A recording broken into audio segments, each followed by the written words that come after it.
Hello दोस्तों, आज की कहानी है पत्थर कैसे बना भगवान। सफलता के लिए दर्द सहना सीखो। एक बार एक मूर्तिकार अपनी छीनी और हथौड़ी से एक पत्थर को भगवान की मूर्ति का आकार देने का प्रयास कर रहा था। जैसे ही वह छीनी पर अपना हथौड़ा चलाता, वह पत्थर चिल्लाने लगता और कहने लगता कि ये क्या कर रहे हो, मुझे इतना मार क्यों रहे हो, मुझे बहुत दुख हो रहा है, तकलीफ हो रही है, पीड़ा हो रही है, मुझे अपने हाल पर छोड़ दो और यहाँ से चले जाओ। मूर्तिकार ने उस पत्थर से कहा, मुझे बहुत अच्छे से पता है कि तुम्हें बहुत ज़्यादा दर्द हो रहा है, तकलीफ हो रही है और तुम बहुत ही ज़्यादा पीड़ा में हो, लेकिन यदि आज तुमने इस दर्द को नहीं सहा तो जीवन भर तुम यहीं इसी प्रकार से पड़े रहोगे। मुझे पता है कि तुझमें आगे बढ़ने की अपार संभावना है, तुम एक बहुत अच्छे पत्थर हो, लेकिन यदि तुम इसी प्रकार से रहोगे तो कभी भी आगे नहीं बढ़ पाओगे। इतना कहकर मूर्तिकार औजार उठे ही थे कि पत्थर फिर से चिल्लाने लगा, गिड़गिड़ाने लगा, विनती करने लगा कि मुझे अपने हाल पर छोड़ दो।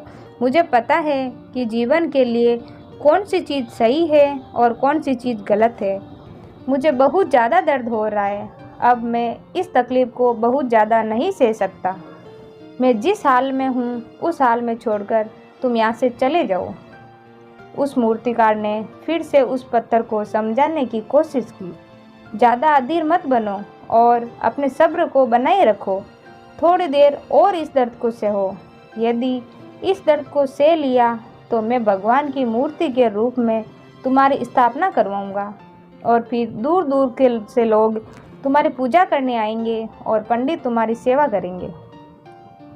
लेकिन पत्थर ने उस मूर्तिकार की एक भी बात नहीं मानी। वह चिल्लाता रहा और अपनी बात पर अड़ा रहा। मूर्तिकार ने उस पत्थर को समझाने की बहुत कोशिश की, लेकिन वो पत्थर नहीं माना।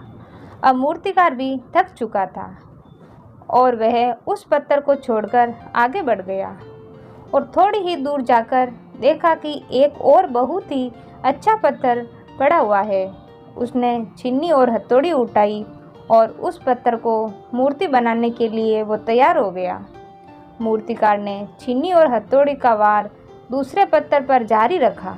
दूसरे पत्थर को भी दर्द हुआ, तकलीफ उससे भी हुई, लेकिन उस पत्थर ने बर्दाश्त कर लिया और देखते ही देखते थोड़े समय के बाद उस पत्थर ने भगवान की मूर्ति का रूप धारण कर लिया। थोड़े दिन बाद उस मूर्ति की एक मंदिर में स्थापना हो गई। धीरे धीरे लोग पूजा पाठ करने आने लगे। लोगों की मनोकामनाएं वहाँ से पूरी होने लगी और वह मंदिर बहुत ही ज़्यादा प्रसिद्ध हो गया। अब धीरे धीरे करके दूर दूर के गांव से लोग वहाँ पूजा पाठ करने आने लगे। फिर एक दिन और पहले वाले पत्थर को उसी मंदिर में लाया गया और उसे एक कोने में रख दिया गया। अब लोग आते और उस पर नारियल फोड़ते। ये कोई और पत्थर नहीं, बल्कि वही पत्थर था जिसने दर्द को सहा नहीं। अब वो पत्थर मन ही मन बहुत ज़्यादा पछताता रहता है, दुखी हो रहा था और अपने आप से कह रहा था कि काश मैंने उस दिन उस दर्द को, उस तकलीफ़ को सह लिया होता तो आज लोग मेरी भी पूजा करते। इसीलिए आप भी अपने जीवन में हमेशा याद रखिएगा कि जब भी आप अपने कैरियर की शुरुआत में किसी काम को कर रहे हो, पढ़ाई कर रहे हो या कोई भी काम कर रहे हो, या उसमें आपको दर्द हो रहा है, तकलीफ़ हो रही है, ज़्यादा मेहनत करना पड़ रहा है, तो आप रुकिएगा मत। किसी और रास्ते की शुरुआत मत करिएगा, क्योंकि कोई और रास्ता आपको सफलता नहीं दे सकता।